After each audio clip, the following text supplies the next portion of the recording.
Hello everyone, welcome back to Ajith movie motives YouTube channel. నేను ఈ వీడియోలో రీసెంట్గా మన ప్రియాంక మోహన్ గారు నటించిన మేడ్ ఇన్ కొరియా అనే మూవీని ఎక్స్ప్లెయిన్ చేయబోతున్నాను. ఈ మూవీ రైట్ నౌ నెట్ఫ్లిక్స్లో స్ట్రీమింగ్ అవుతుంది, మల్టిపుల్ ఆడియోస్లో. మన తెలుగులో కూడా అవైలబుల్గా ఉంది. మూవీ 80% కొరియాలోనే షూట్ చేస్తారు. తమిళనాడులో పుట్టి పెరిగిన ఒక నార్మల్ అమ్మాయి కొరియాకి వెళ్ళాలని కలగంటుంది. అనుకోని పరిస్థితుల్లో తను ఊహించని విధంగా కొరియాకి వెళ్తుంది. ఆ తర్వాత అక్కడ తనకి ఎదురైన సంఘటనలు ఏంటి, చేతిలో రూపాయి లేకుండా వెళ్ళి అక్కడ ఎలా బ్రతకగలిగింది, ఇదంతా తెలుసుకోవాలంటే మూవీ చూడాల్సిందే. చాలా ఇంట్రెస్టింగ్గా ఉంది. ఇంకా ఏ మాత్రం నేర్చుకోకుండా నేనైతే మూవీలోకి వెళ్ళిపోతాను. అంతకంటే ముందు మీకు ఏం చేయాలో తెలుసు కదండి. చిన్న లైక్ అండ్ స్మైల్తో వీడియోని స్టార్ట్ చేసేయండి.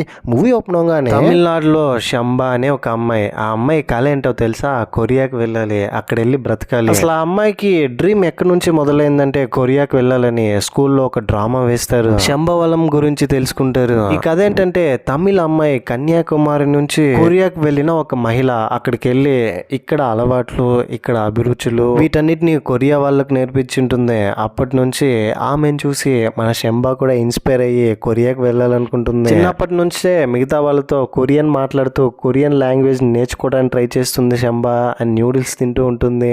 మొత్తం కొరియన్ లాగానే బిహేవ్ చేస్తూ ఉంటుంది. అక్కడ నుంచి ఇక్కడికి వచ్చి వీళ్ళతో బ్రతుకుతున్నట్టు. మనీ శంబా బెస్ట్ ఫ్రెండ్. చిన్నప్పటి నుంచి వీళ్ళిద్దరూ ఫ్రెండ్స్ గా ఉంటారు. పెరిగి పెద్ద అయిన తర్వాత ప్రేమగా మారి ఉంటుంది వీళ్ళ మధ్య రిలేషన్. శంబా వాళ్ళ నాన్నకి చిన్న హోటల్ ఉంటుంది. ఎలాగైనా హోటల్ ని పెద్ద రెస్టారెంట్ గా మార్చాలనేది అతనుకున్న కోరిక. చిన్నప్పుడు ఫ్రెండ్స్ అందరూ నేను అలా అవుతా ఇలా అవుతా అని డిస్కస్ చేస్తుంటే శంబా మాత్రం నేను కొరియాకి వెళ్ళి బిజినెస్ పెడతాను మాట్లాడుకునేది. పక్కనున్న మనీ ఏమో కొరియాకి ఈజీగా వెళ్ళొచ్చు, వెళ్ళి రైల్వే స్టేషన్ లో టికెట్ తీసుకొని చెప్తే నిజంగానే నమ్మి వెళ్ళి అక్కడ ఉన్న వాళ్ళతో తిట్లు తినిపించుకొని వస్తుంది. అంత ఇష్టం కొరియా అంటే శంబాకి. పెద్ద అయిన తర్వాత కొరియాకి వెళ్ళాలని లోన్ కి అప్లై చేస్తుంది. ఏజెంట్ ఏమో చూద్దామమ్మా ఇలాంటి వాటికి లోన్స్ ఇవ్వరని చెప్పి, అయినా కొరియాకి వెళ్ళి నువ్వు ఏం చూస్తావనంటే, మీరు ఈ ప్లేస్ లో ఈ టైంలో ఈ బ్యాంక్ లో ఇక్కడ ఎందుకు వర్క్ చేస్తున్నారంటే మీ దగ్గర ఆన్సర్ ఉంటుందా? నాకు కూడా అంతే, వెళ్ళాలని కోరిక, డ్రీమ్, అంతే వెళ్ళాలని చెప్తుంది. ఇంట్లో వాళ్ళు శంబాతో లోన్ అంటూ కొరియా అంటూ ఇలా తిరుగుకుంటూ ఉండొద్దు, నీకంటూ ఒక ఏజ్ వచ్చింది, నా షాప్ ఇచ్చేసి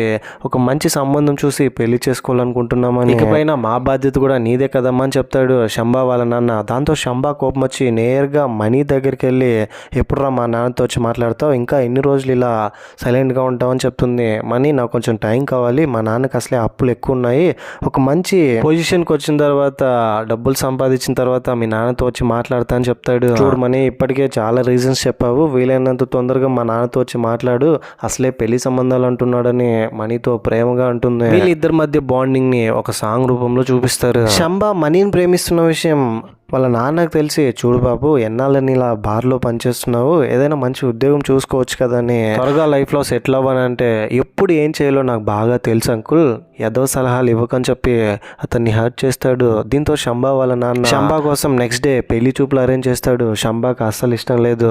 వచ్చిన అతను శంబాతో పర్సనల్గా మాట్లాడాలని ఇంటి పైకి తీసుకెళ్ళి, చూడండి ఈ పెళ్లి మీకు ఇష్టం లేదని నాకు అర్థమైంది, మీరు ఇంకొకరిని ప్రేమిస్తున్నారని కూడా తెలుసు, మీకు కొరియా అంటే చాలా ఇష్టం అని చెప్పారు, మనం పెళ్లి చేసుకుంటే హనీమూన్కి కొరియా కూడా వెళ్ళొచ్చు, ఆలోచించుకోండి అని అక్కడ నుంచి వెళ్ళిపోతాడు. అయినప్పటికీ శంబా కన్విన్స్ అవ్వకుండా మనీ దగ్గరికి వెళ్ళి నిన్నే పెళ్లి చేసుకుంటా అని చెప్తుంది. ఇన్ని రోజులు మా అమ్మ నాన్న ఊరికే చెప్తారని అనుకున్నాను, కానీ నిజంగానే ఈరోజు సంబంధం తీసుకొచ్చేసారు, నేను చెప్పేది ఒకసారి వినని బాగా ఏడ్ చేస్తుంది ఎమోషనల్ అయ్యి మనీతో. కానీ మనీ మాత్రం కొంచెం టైం ఇవ్వని అంటున్నాడు. ఇంకెంత టైం తీసుకుంటావురా అని మనీని బ్రతంలాడుకుంటుంటే సడన్ గా అక్కడికి శంబా వాళ్ళ నాన్న వచ్చి, ఎంత ధైర్యం ఉంటే నా కూతురుతో ఇక్కడ ఈ టైంలో ఉంటావరా, నా కూతుర్ని వదలవా, చూడమ్మా వీడితో వెళ్తే నరి రోడ్డు మీద నిన్ను నిలబెడతాడు, నువ్వు చాలా కష్టపడాల్సి వస్తుంది, దయచేసి నేను చెప్పేది విన్నని అక్కడ నుంచి శంబాని తీసుకొస్తూ ఉంటే శంబా వినిపించుకోవట్లేదు. నాన్న మనీ, నాన్న నేను అతనితోనే ఉంటానని మనీ దగ్గరికి వెళ్తే, మనీ చూడు నువ్వు నన్ను ప్రేమిస్తున్నావు, నీకు నేను కావాలంటే నేను ఎక్కడికి వెళ్తున్నాను, ఏం చేయబోతున్నాను ఇవేం అనుకున్నా నేను తీసుకెళ్లే ప్లేస్కి నువ్వు రావాలని శంబాతో చెప్తాడు. మనీ ఎక్కడికి తీసుకెళ్తే శంబా అక్కడికి ఓకే చెప్తుంది, ప్రేమిస్తుంది కాబట్టి. ఫైనల్లీ వీళ్ళిద్దరూ కలిసి డిస్కస్ చేసుకుని శంబాతో మనీ ఏం చెప్తాడంటే, నేను మా ఫ్రెండ్స్తో డిస్కస్ చేశాను, పాస్పోర్ట్స్ అన్నిటిని రెడీ చేస్తాను, ఎలాగో నీ కొరియా వెళ్ళాలంటే ఇష్టం కదా, అక్కడ నీకు ఉద్యోగం కూడా సంపాదించాను, ఆఫర్ లెటర్ కూడా వచ్చిందని లెటర్ చూపించి, ఎలాగో లోన్ అప్లై చేశాం కదా డబ్బులు వస్తుందని చెప్తాడు. శంబా కూడా ఎందుకు ఒప్పుకుంటుంది కొరియాకి వెళ్తున్నాను అనేసరికి. ఆ తర్వాత 25 daysకి పాస్పోర్ట్ వస్తుంది. శంబా వెళ్ళి ఫ్లైట్లో కూర్చుంటే మనీ రావట్లేదు, ఫోన్ చేస్తే ఫోన్ తీయట్లేదు, ఏం చేయాలో అర్థం కాక శంబా వాళ్ళ అమ్మకి ఫోన్ చేస్తే చేస్తే, ఏంటే ఇప్పుడు ఫోన్ చేసావు, మీ నాన్నని వద్దని వెళ్ళిపోయారు కదా, మరి మీ నాన్న డబ్బు ఎందుకు అవసరం వచ్చింది వాడికి అని అంటే, మా నాన్న డబ్బా ఏం మాట్లాడుతున్నావు అని అంటే, అవును నిన్న రాత్రి పిలవరా నా కూతుర్ని, ఈ డబ్బును నా కూతురికి ఇచ్చేయాలి, తన డబ్బు నాకెందుకుని మనీ దగ్గర చెప్తే, సార్ నేను అమ్మాయికి చెప్పాను కానీ మీరు వచ్చారని మిమ్మల్ని చూడడానికి కూడా తను రావట్లేదు అని చెప్తాడు. మీ నాన్నకి నీ మీద ఎంత ప్రేమ అంటే అతని డబ్బుని అతని సేవింగ్స్ లో దాచిపెట్టిన డబ్బంతా తీసుకొచ్చి లోన్ శాంక్షన్ అయిందని నువ్వు బాగుండడం కోసం నీ డబ్బుని మనీ దగ్గర ఇచ్చేస్తే ఆ మనీ ఆ డబ్బు తీసుకున్నాడని చెప్తుంది. ఇదంతా విని శంబా షాక్ అవుతుంది. ఎందుకంటే వాళ్ళ నాన్న దగ్గర డబ్బులు తీసుకున్న విషయం మనీ చెప్పిండు శంబాతో. ఒక్క నిమిషం అమ్మా అని మనీకి మళ్ళీ ఫోన్ చేస్తే మనీ ఫోన్ కట్ చేస్తాడు. దీంతో శంబాకి అర్థమయ్యేది ఏంటంటే మనీ డబ్బు తీసుకుని శంబాని మోసం చేశాడు. ఇప్పుడు శంబాతో పాటు మనీ రావట్లేదని అర్థమవుతుంది. ఎంత నమ్మాను మనీని, ఇప్పుడు వాడు నన్ను మోసం చేశాడని తనలో తానే వాళ్ళ నాన్నని తలుచుకుంటూ చాలా అంటే చాలా ఏడ్చేస్తుంది. ఫ్లైట్లో వాళ్ళ నాన్న చెప్పిన మాటలు గుర్తు తెచ్చుకుంటుంది. వీడితో వెళ్తే నడి రోడ్డు మీద నిలబెడతాడమ్మా వీడని. ఎయిర్పోర్ట్ లో కొరియాలో దిగిన తర్వాత, ఇక్కడ మీరు ఎక్కడ ఉండడానికి వచ్చారు, ఏం చేస్తారంటే, మన శంబా ఏడుస్తూ తన పాస్పోర్ట్ ని చూపించి 12 months ఇక్కడ ఉండడానికి వచ్చాను, జాబ్ కోసం వచ్చానని చెప్తుంది. చిన్నప్పటి నుంచి కొరియాకి రావాలని ఎంతో సంతోషంగా రావాలనుకున్న మూమెంట్ ఇది. కానీ ఇప్పుడు ఫుల్ సాడ్ గా వస్తుంది. మనీకి టెస్ట్ చేస్తున్నా కూడా మనీ రిప్లై ఇవ్వట్లేదు, ఫోన్ చేసినా తీయట్లేదు, ఏం చేయాలో అర్థం కావట్లేదు. శంబా ఇంకా అక్కడ నుంచి ముందుకు వచ్చి ఏడుస్తూ రోడ్డు మీద నిలబడి తను వెళ్లాల్సిన లొకేషన్ కి ఎలా రీచ్ అవ్వాలని థింక్ చేస్తూ ఏడుస్తూ ఉంటే, తన ఏడుపుని గమనించిన ఒక ర్యాండమ్ పర్సన్ మాస్క్ పెట్టుకుని వచ్చి మ్యాజిక్ చేసి ఒక కాగితాన్ని తన చేతిలో ఇచ్చి వెళ్తాడు. ఆ కాగితంలో ఏముంటుందంటే, where you think it ends it begins అని ఉంటుంది. నిజానికి మనీ శంబాతో పాటు కొరియాకి రావాలని అక్కడ రూమ్స్ అన్ని ఆల్రెడీ బుక్ చేసి ఉంటాడు. కానీ సడన్ గా శంబా వాళ్ళ నాన్న డబ్బు చూపించడంతో ఆశపడి డబ్బు తీసుకునేసి ఉంటాడు. ఇప్పుడు మనీ ఆల్రెడీ బుక్ చేసిన అడ్రస్ దగ్గరికి వెళ్ళి శంబా పేరు మీద రూమ్ బుక్ చేశారని వాళ్ళతో చెప్పి ఫైనలీ రూమ్ లోకి వెళ్ళి అదే టైంలోనే మనీ మెసేజ్ చేస్తాడు. నాకేం చేయాలో అర్థం కాలేదు శంబా, నేను చేసింది నిజంగా తప్పే, ఏం చేయమంటావు, మా నాన్నకి అప్పులు ఎక్కువ ఉన్నాయి, నిజానికి నీకు మంచే చేశాను, నువ్వు ఆశపడిన కొరియాకి వెళ్ళావు, ఎలాగైనా అక్కడ నీకు నచ్చినట్టు బ్రతికే అని చెప్తాడు. ఇదంతా విని శంబా చాలా అంటే చాలా ఎమోషనల్ అయ్యి కళ్ళల్లో నీళ్లు పెట్టుకుంటుంది. ఏం చేయాలో శంబాకి అర్థం కావట్లేదు. అక్కడ కొరియాలో మనీ ఉద్యోగం వచ్చిందని ఒక లెటర్ని ఇచ్చింటారు కదా, ఆఫర్ లెటర్ని, ఆ లెటర్లో ఉన్న అడ్రస్కి వెళ్ళాలని ఆ ఏరియాలో ఉన్న బస్ దగ్గరికి వెళ్తే బస్లో ఎక్కనివ్వరు శంబాని. ఎందుకంటే బస్ కార్డ్ లేకపోవడంతో కొరియాలో ఎక్కడ బస్ ఎక్కాలని కూడా బస్ కార్డ్ తప్పనిసరి. అక్కడ మనలాగా టికెట్స్ ఇవన్నీ ఉండవు. ఒంటరిగా మిగిలిపోతుంది. ఏం చేయాలో అర్థం కాదు. సడన్ గా ఒక ప్లేస్ లో బార్ కనిపించడంతో నేరుగా అక్కడికి వెళ్ళి ఆల్కహాల్ ట్రై చేస్తుంది. ఫుల్ మత్తెక్కుతుంది తనకి. అంతకుముందే టీవీలో ఈ బార్ గురించి, అక్కడ యూజ్ చేసే ఆల్కహాల్ డ్రింక్స్ గురించి చదివింటుంది, చూసి ఉంటుంది. ఇప్పుడు ఫుల్ మత్తెక్కడంతో బయట ఒక కపుల్స్ గొడవ పడుతుంటే అక్కడికి వెళ్ళి మనీ అనుకుని అక్కడున్న అతను కొట్టి, నేను నిన్ను ఎంత నమ్మనరా, నన్నే మోసం చేస్తావా, ఈ అబ్బాయిలందరూ ఇంతేనే, ఆ అమ్మాయిని తీసుకుని పక్కకి వెళ్తుంది. అసలే అది కొరియా, ఇండియా కాదు కదా. రోడ్డు మీద ఒక అతను కొట్టడంతో పోలీసులు అక్కడికి వచ్చి వెంటనే మన శమ్మని పోలీస్ స్టేషన్ తీసుకెళ్తారు. నేను తాగనని అరెస్ట్ చేశారా లేదా కొట్టానని అరెస్ట్ చేస్తారని అనుకుంటుంటే సడన్ గా అక్కడికి ఒక ర్యాండమ్ పర్సన్ వచ్చి, బయట దేశం నుంచి ఒక అమ్మాయి వచ్చింది, ఆ అమ్మాయి నా తరపునే, ఆ అమ్మాయిని వదిలేయండి అని చెప్తాడు. అసలు వాడు ఏం చెప్తున్నాడో కూడా శంబాకి అర్థం కాదు. కొరియన్ లాంగ్వేజ్ లో చెప్తూ ఉంటాడు. నేను ఎందుకు పేపర్స్ మీద సంతకం పెట్టాలంటే, అతని దగ్గర ఉన్న ఫోన్ లో నువ్వు ఇక్కడ నుంచి బయటపడాలంటే పేపర్స్ మీద సంతకం చేయి, లేదంటే ఇక్కడే ఉండు, నేను వెళ్ళిపోతానని ట్రాన్స్లేట్ చేసి చూపిస్తాడు. దాంతో సంతకం పెడతానని బయటకు వచ్చేస్తుంది. అతనికి థ్యాంక్స్ చెప్తుంది. అతని పేరు ఏంటంటే జున్జీ. చూడు, నువ్వు అక్కడ తాగిన బిల్ అంతా నేను కట్టాను, నేను అక్కడే ఉండి అబ్జర్వ్ చేశాను, అందుకనే నేను కాపాడడానికి వచ్చాను, ఈసారికి నేను నీ బిల్ని కట్టాను, మళ్ళీ నువ్వే కట్టుకోవాలి, జాగ్రత్తగా ఉండని అక్కడ నుంచి వెళ్ళిపోతారు జున్జీ. ఆ తర్వాత శంబా వెళ్ళి బస్ కార్డ్ చేసుకుంటుంది, బస్ లో తిరుగుతుంది. ఈసారి శంబా కార్ తీసుకెళ్ళగానే డ్రైవర్ స్మైల్ ఇచ్చి బస్ ఎక్కించుకుంటాడు. ఆఫర్ లెటర్ వచ్చి ఉంటుంది కదా, ఆ లెటర్ లో ఉన్న అడ్రస్ కి వెళ్తే అక్కడ ఉన్న వాళ్ళందరూ మీరు రాంగ్ అడ్రస్ కి వచ్చారని తనతో రూడ్ గా బిహేవ్ చేస్తారు. ఇంకా ఏం చేయాలో తెలియక బయటికి నడుచుకుంటూ వస్తుంటే సడన్ గా అక్కడికి జున్జీ వచ్చి, మీరేంటి ఇక్కడ, ఎందుకు వచ్చారు అని అంటే ఆ లెటర్ ని చూపిస్తుంది. స్కామ్, మొత్తం స్కామ్, ఈ లెటర్ ఫేక్ అని చెప్తాడు. ఆ తర్వాత పక్కన ఉన్న కెఫేకి తీసుకెళ్లి, చెప్పండి మీ ప్రాబ్లం ఏంటంటే, నేను ఇక్కడ స్కామ్ అయిపోయి వచ్చేసాను, నువ్వు చెప్పినట్టే ఒప్పుకుంటాను, నాకు ఏదైనా పని చేసుకోవడానికి జాబ్ కావాలి, మనీ కావాలి, ఇక్కడే నేను వర్క్ చేసుకుంటూ ఉండాలి, కొంచెం హెల్ప్ చేయని చెప్తుంది. అతనికి ఏం అర్థం కాదు. మెల్లమెల్లగా ట్రాన్స్లేటర్ యూజ్ చేసి మరి అర్థం చేసుకుంటాడు తెలుగు. అవును, నువ్వేం చేస్తున్నావు అని జున్జుని అడిగితే, నేనా వీడియోగ్రాఫర్, యూట్యూబ్లో వీడియో చేస్తూ ఉంటాను వ్లాగ్స్ రూపంలో అని చెప్తాడు. చెప్తాడు. జనరల్ గా ఉద్యోగాలు ఉన్నాయని మన ఇండియాలో పాంప్లెట్స్ పంచుతూ ఉంటారు కదా, అక్కడ కూడా అలాగే నోటీస్ బోర్డులో మెన్షన్ చేసింటారు. అన్ని ప్లేసెస్కి వెళ్ళి శంబా ట్రై చేస్తుంది కానీ లాభం లేదు. ఒక్కరు శంబాని అర్థం చేసుకుని ఉద్యోగం ఎవరు, అందరూ రిజెక్ట్ చేస్తారు. బయట కూర్చొని ఏడుస్తుంటే జుంజీ చూసి మంచి పీస్ఫుల్ మ్యూజిక్ ని ప్లే చేస్తాడు తన కోసం.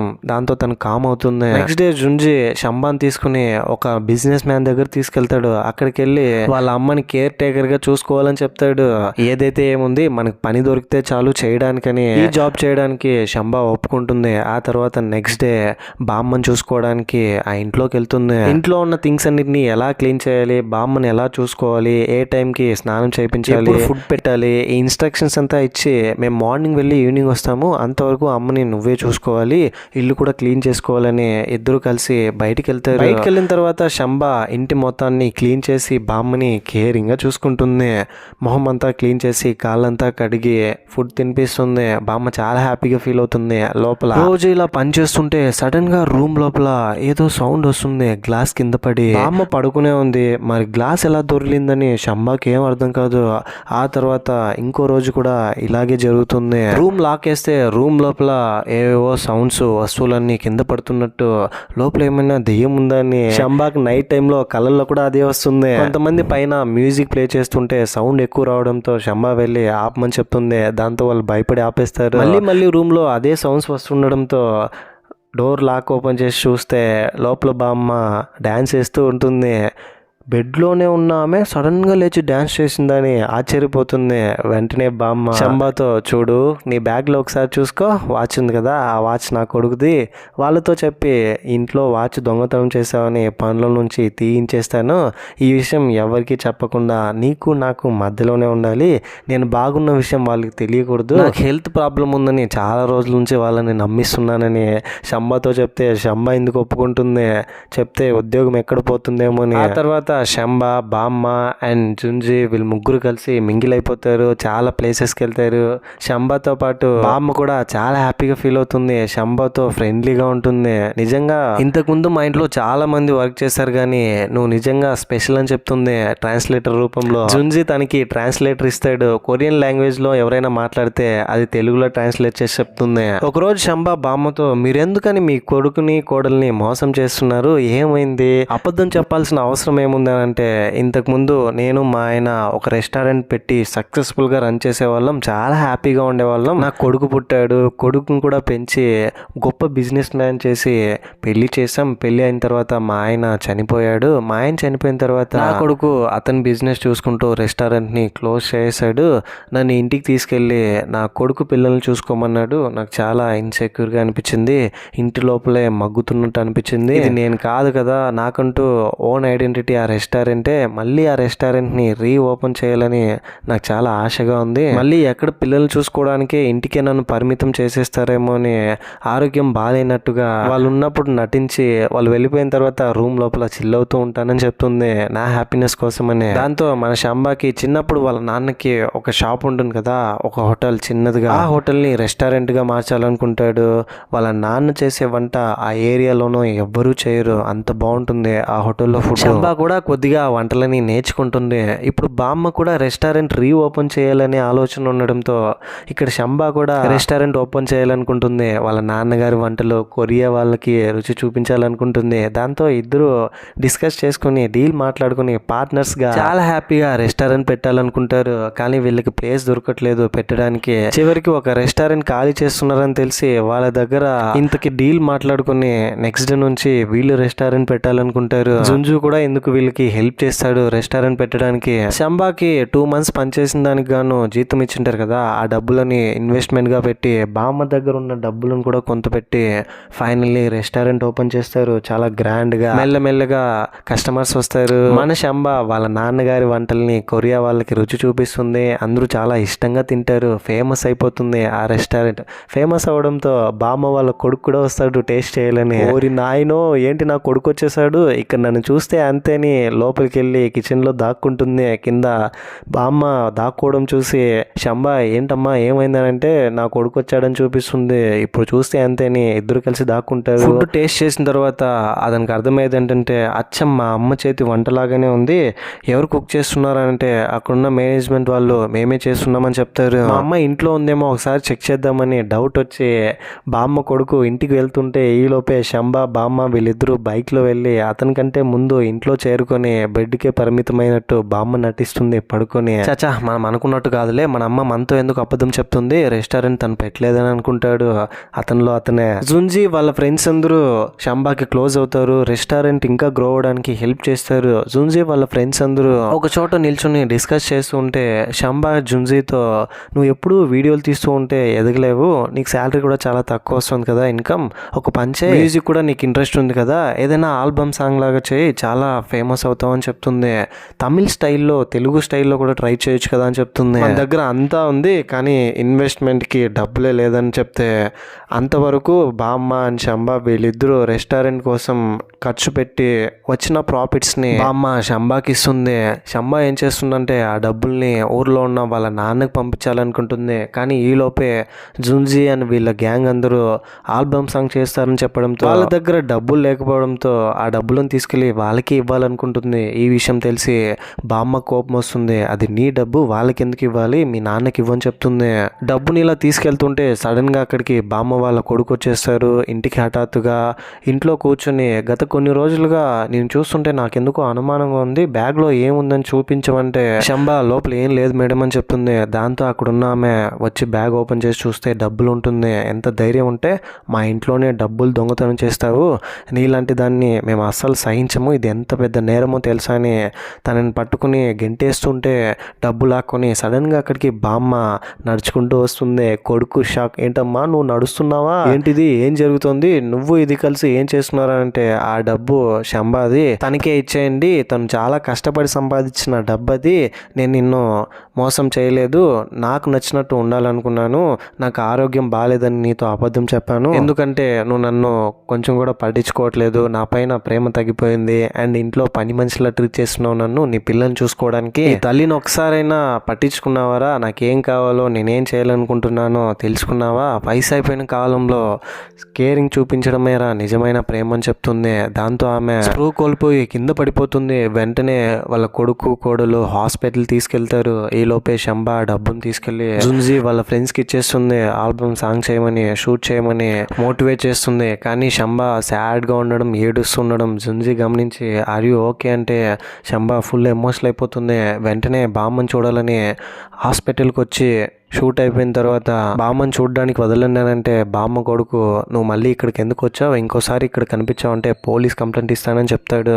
దాంతో శంబా కాళ్ళు పట్టుకొని బ్రతిమలాడుకుంటుంది, సార్ ఒకసారి అమ్మని చూడాలని. ఆ తర్వాత లోపలికి వెళ్ళి నేను మిమ్మల్ని ఫస్ట్ టైం చూసినప్పుడు ఇలానే ఉన్నారు, కానీ అప్పుడు అబద్ధం అని నాకు తెలీదు, ఇప్పుడు నిజమని తెలిసినా కూడా నా వల్ల యాక్సెప్ట్ చేయడానికి చాలా కష్టంగా ఉందని ఫుల్ ఏడుస్తూ నన్ను క్షమించండి అని అక్కడ నుంచి వెళ్ళిపోతుంది. ఆ తర్వాత మళ్ళీ వెళ్ళి షూట్లో పాల్గొంటుంది. షూట్ మొత్తం పూర్తి అయిపోయిన తర్వాత ఫోన్ చూస్తూ ఉంటే శంబాకి ఒక బ్రేకింగ్ న్యూస్ ఏంటంటే వాళ్ళ అమ్మా నాన్న ఉన్న ఏరియాలో వరదలు వచ్చిందని. వెంటనే అమ్మా నాన్నలు చూడడానికి శంబా తిరిగి ఇండియాకి తమిళనాడుకి వచ్చేస్తుంది. ఇక్కడికి వచ్చిన తర్వాత అమ్మా నాన్న హాస్పిటల్లో ఉన్నారని తెలుస్తుంది. అక్కడికి వెళ్ళి వాళ్ళని చూసి చాలా ఎమోషనల్ అవుతుంది. శంబా వాళ్ళ అమ్మా నాన్న కూడా శంబా సిచ్యువేషన్ అర్థం చేసుకుని శంబాని దగ్గర తీసుకుంటారు. నెక్స్ట్ డే శంబాతో మనీ వాళ్ళ ఫ్రెండ్ పోలీస్ కంప్లైంట్ ఇద్దామనంటే నువ్వు వద్దన్నావు మనీ మీద, కానీ అప్పటి నుంచి మనీ కొద్దిగా మారాడు, నిజానికి వరదలు వచ్చినప్పుడు మీ అమ్మ నాన్నని కాపాడి హాస్పిటల్లోకి తీసుకెళ్ళింది కూడా మనీనే, మళ్ళీ వాడిని ప్రేమించు పెళ్లి చేసుకొని నేను చెప్పను కానీ ఒకసారి వాడి గురించి కూడా థింక్ చేయని చెప్తాడు. ఆ తర్వాత మనీ శంబా దగ్గరకు వచ్చి నేను చాలాసార్లు కలవడానికి ట్రై చేశాను కానీ కుదరలేదు, నువ్వు నా ఫోన్ కూడా తీయలేదు, నేను నీకు సారీ చెప్పాలనుకుంటున్నాను, ఆ రోజు నేనున్న పరిస్థితుల్లో నాకు వేరే ఆప్షన్ కనిపించట్లేదు, ఇప్పుడు నన్ను నేనే క్షమించలేకపోతున్నాను, ఐఎమ్ సారీ శంబా అని శంబాతో ఎమోషనల్ అయి చెప్తే, శంబా నువ్వు నాకు సారీ చెప్తున్నావు కానీ నేను నీకు థ్యాంక్స్ చెప్తున్నానని చెప్తుంది. ఎందుకంటే ఇదంతా జరగడానికి కారణం నువ్వు లేకుంటే నేను అసలు కొరియాలో రెస్టారెంట్ పెట్టేవన్నే కాదు, నాకు బామ్మ పరిచయం అయ్యేదే కాదు, జున్జీ అని వాళ్ళ గ్యాంగ్ అందరూ పరిచయం అయ్యేవాళ్ళు కాదని. ఆ తర్వాత ఒంటరిగా తన కోసం టైం స్పెండ్ చేస్తుంటే జున్జీ ఒక వీడియో రికార్డ్ చేసి పంపిస్తాడు. నేను ఫస్ట్ టైం నేను ఎయిర్పోర్ట్లో చూశాను, ఏడుస్తున్నావు, నువ్వు ఎందుకు ఏడుస్తున్నావో నాకు అప్పుడు అర్థం కాలేదు. ఆ తర్వాత రోడ్డు మీద చూశాను, బార్లో చూశాను, ఇప్పుడు నేను నిజంగానే నిన్ను చాలా మిస్ అవుతున్నానని చెప్తే, ఆ వీడియోలో బ్యాక్గ్రౌండ్లో గోడ మీద ఒక మాస్క్ ఉంటుంది. ఇంతకుముందు కొరియాలో డే 1 రోడ్డు మీద ఏడుస్తూ నిల్చుకుని ఉంటే ఒక అతను వచ్చి మ్యాజిక్ చేసి ఒక పేపర్ని ఇచ్చి వెళ్ళింటాడు కదా, అది ఎవరో కాదు జున్జీనే. జున్జీని తెలుసుకొని చాలా హ్యాపీగా ఫీల్ అవుతుంది, ఎమోషనల్ అయ్యి. సరిగ్గా అప్పుడే అక్కడికి జున్జీ అండ్ వాళ్ళ ఫ్రెండ్స్ గ్యాంగ్ అందరూ తనని చూడడానికి వచ్చేస్తారు ఇండియాలో ఇక్కడికి. శంబా చాలా హ్యాపీగా ఫీల్ అవుతుంది. అందరూ కలిసి భోజనం చేస్తారు.